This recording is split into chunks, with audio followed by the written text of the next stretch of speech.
Saint-Denis, Zahle, le nord de la Bekaa, la Sainte Vierge. En été, on entendait le bombardement dans la Syrie. On était là, on entendait tout à partir d'ici. Et ça fait mal au cœur. C'est le week-end. On a une seule réservation sur 8 chambres. Les gens n'osent pas venir. La Bekaa, pour eux, c'est la fin du monde. Tout ce qui est Nations Unies, ils viennent ici parce que l'hôtel a été accrédité. Il y a une norme sur laquelle ils sont très vigilants. Alors ça a rapporté.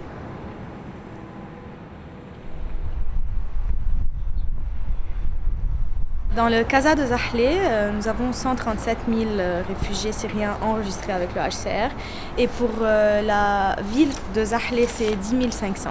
Nous avons presque 60 ONG internationales et locales qui maintenant sont en train de travailler sur la crise de réfugiés syriens. WFP donne des cartes aux réfugiés pour tout ce qui est alimentaire et nous aussi pour tout ce qui est hygiene et baby kits, ce qu'on appelle. Alors nous avons des contrats avec des magasins locaux ici à la Bekaa et nous choisissons surtout les petites et moyennes entreprises pour les booster, quoi. Je pense qu'il y a forcément un impact substantiel sur la région au niveau économique, ça c'est certain. Pour Save the Children, c'est 300 personnes chaque mois qui reçoivent un salaire sur la région. Sur ces 300 personnes, il y a peut-être, disons, 5% qui ne sont pas forcément de la zone de la Bekaa.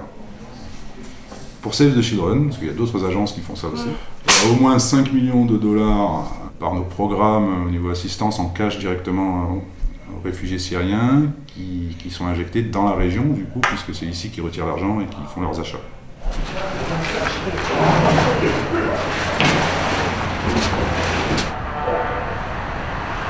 L'économie békaïenne, et la Zahle, c'est la capitale de la Bekaa, s'appuie sur le domaine des agricultures. Cette année passée, les prix des produits, c'était très bien et très haut. Et alors, l'économie à la Bekaa, يعني تحسن الوضع لعدة أسباب. أول سبب بمناطق عديدة زراعية بسوريا ما قدروا زرعوا. نظرا للوضع الأمني عندهم والمشاكل الموجودة ما قدروا زرعوا بكميات كبيرة. La deuxième raison, c'est que les Irakiens ont importé les produits du Liban parce que la Syrie n'a pas de grandes quantités pour exporter.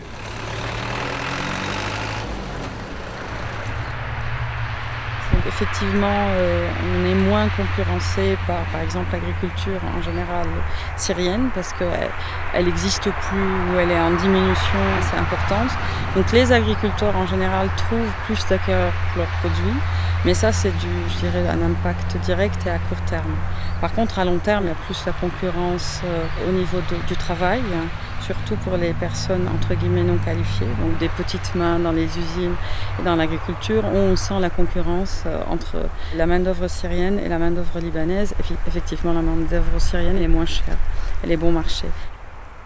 Tout autour de cette propriété, là où on est, il y a beaucoup de terrains dont les propriétaires les louent pour les camps. Et ils ne veulent plus les planter parce que ça leur apporte plus de les louer aux Syriens que de les planter. Et ça aussi, c'est un problème à long terme. C'est un problème économique de non-plantation de quelques terrains. À titre anecdotique, la vente d'arak a augmenté depuis l'arrivée des Syriens. Donc ça, il faut quand même le noter. Si on veut noter un petit point positif.